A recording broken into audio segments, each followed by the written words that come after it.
Diddy Kong has traditionally been known as a sidekick, specifically Donkey Kong's sidekick, who has always gotten more of the attention. But did you know Diddy Kong had his very own racing game? Properly named Diddy Kong Racing, a game for the N64 that I constantly forget exists, even though I played it some growing up. But every now and then I remember the fond memories I have of playing Diddy Kong's very own racing game. And since I've grown up, I've wondered, was it actually that good? Was it actually a quality racing title that rivaled Mario Kart 64?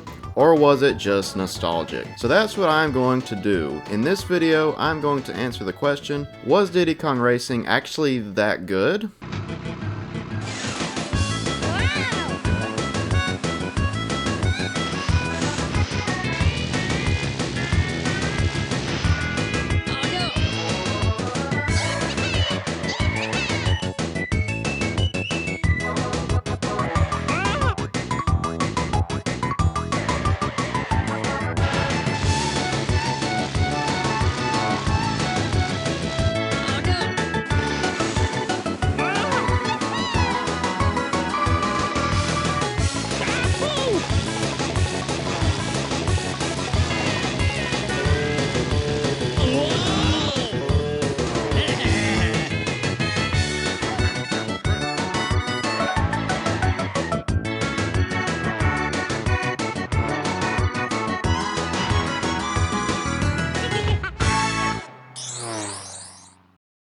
Released for the Nintendo 64 in November of 1997, Diddy Kong Racing was another attempt from Nintendo to make a kart racer with various video game characters. At this point, they had already released the second Mario Kart, and it was quickly becoming a successful franchise. It's a simple but fun concept. Take a bunch of fun and wacky characters from a popular video game and put them in karts racing each other on different themed tracks while throwing items at each other. It's a foolproof plan for a fun video game, and Nintendo wanted to do it again, and they really nailed it with this one. Like I said, I played this one a decent amount growing up, and I enjoyed it back then, but I didn't want to let nostalgia get in the way of this modern review. So going back to it as an adult, I was once again impressed by just how fun and charming this game is. From the opening title screen to the character selection to all of the amazing music, this game has so much character to it. And one thing I love about this game is the characters themselves. Of course you have Diddy, who I love, but there's several other fun ones. All of the characters in this game are original except for Diddy of course, but there are a couple that you should immediately recognize if you are a Nintendo fan. We have Pipsy the Mouse, Drumstick the Rooster, Timber the Tiger, Bumper the Badger, Crunch the Kremling, and TT the Timer have never appeared in any other games. They're cute characters and I love playing as them, but not noteworthy. But there are other characters who went on to have their own adventures, such as Banjo the Bear, who is probably the most recognizable. He of course had his own platforming games, which many think are really good, and he's even a character in Smash Bros. Conker the Squirrel is a little less known, but he is usually brought up when talking about Conker's Bad Fur Day, which is an M-rated platformer also for the N64, and is known for being extremely raunchy. So it's really funny seeing him here just looking all cute and innocent. Tip Top the Turtle isn't nearly as popular though, as he only briefly appears in the Banjo games on the N64. But yeah, this roster is pretty interesting and I think they fit the game extremely well. I completely forgot Banjo and Conker were in this game at all, so booting this up and seeing them was really cool. Of course, every character has different stats. There's nothing in the game that tells you what each character's stats are, but you can feel the differences when playing. As far as I'm aware, every character is pretty viable, well, except for Crunch, he's pretty bad. Drumstick and TT are the only two unlockable characters, so naturally they're both extremely good. But all the different characters to select really adds depth to the gameplay, which is really fun by the way. I wouldn't necessarily say this is the best controlling kart racer or anything, but it's pretty solid. Similar to other kart racers that came after it, you can race on land, sea, and even in the air. So there are 3 different vehicles in this game that you can race with: a kart, plane, and a hovercraft. The kart is a pretty standard racing experience. It controls fine and you can drift of course, but the plane and the hovercraft give a much different experience. The hovercraft is obviously for racing on water, but it can also go on land actually. And while it handles a lot differently, I would personally rather use the kart. The hovercraft can be fun, but it's very loose and slippery to handle. It feels like you are constantly driving on ice. It doesn't feel like I have a lot of control over my character because the controls just feel all over the place. So while I don't hate using the hovercraft, I would much rather use the other vehicles. It's the worst one in my opinion, and I wouldn't be mad if it wasn't in the game, to be honest. But thankfully the plane is a lot more fun. You wouldn't think a game this old would have flying physics and controls this good, but it's pretty impressive how solid they are. Handling the planes feels really good, taking tight turns and having to go over and under different hazards is fun. It's not as good as dedicated flying games or anything, but I was very impressed with how the planes handle. Those races were probably my favorite. And as with any kart racer, there has to be some kind of fun and wacky items, and Diddy Kong Racing has them. Now there aren't a lot of items, but the ones they do have are fun. There's rockets if you want to attack someone, a speed boost for obvious reasons, hazards to drop behind you, and an electric shield looking thing.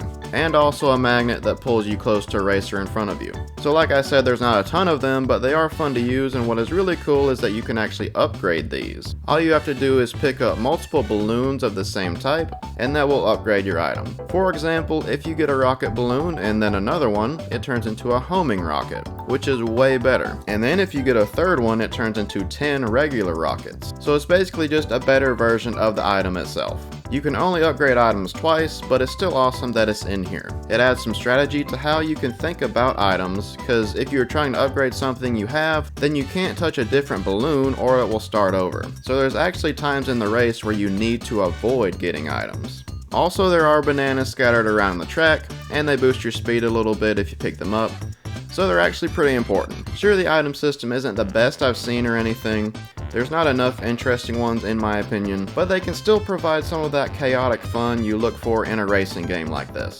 Diddy Kong Racing does their track selection in an interesting way. Instead of having cups that have entirely different courses in each one, they have worlds that are themed and have several tracks in each world, all with the same theme. This is something that I do not care for that much because this makes a lot of the tracks, in my opinion, feel either generic or repetitive.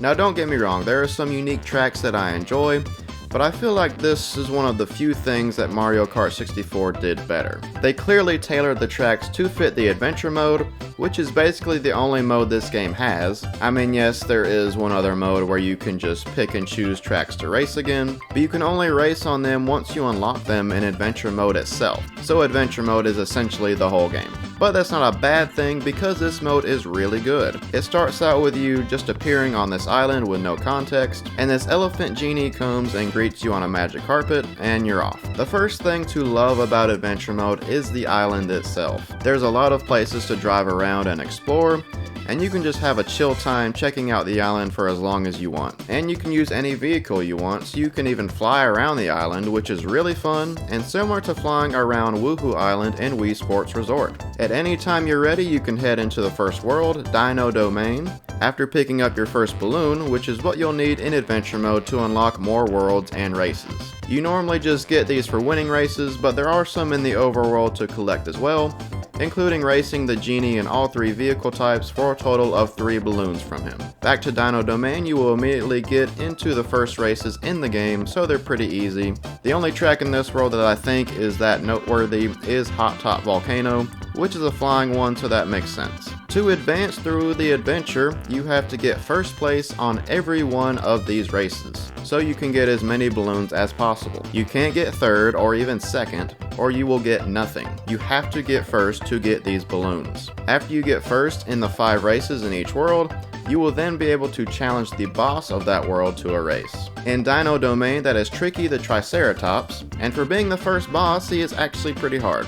He's very fast and can squish you if you get too close. Also, this course is pretty hard because it has lots of trees and tough angles to maneuver. But after you beat him in the race, he will then unlock the Silver Coins challenge for each track that you already beat. And sadly, this is probably my least favorite part of the game. The Silver Coins challenge is literally just replaying the same courses, but now you have to collect several coins scattered throughout the course, in addition to winning the race. This doesn't sound that bad, and for some tracks it isn't, but for others it can be incredibly frustrating. It can already be a pain getting first place sometimes, but then to combine that with collecting these coins that can be in some really stupid places makes for not a great time in my opinion. Now when I do complete a level it feels really good and there's some relief for sure, but if you want to beat the game, you have to do the silver coin challenge on every single track. It's just a lot, and I think it's too much for a kart racer featuring a monkey and his other furry friends, but that's just me. After you complete the silver coin challenge, you will then need to race the boss for that world a second time, which is usually a little harder but not anything crazy. Once you beat them again, you will get a piece of the Whiz Pig amulet, which will allow you to race Whiz Pig after you collect all of them. So that means we're done with this world, right? Right.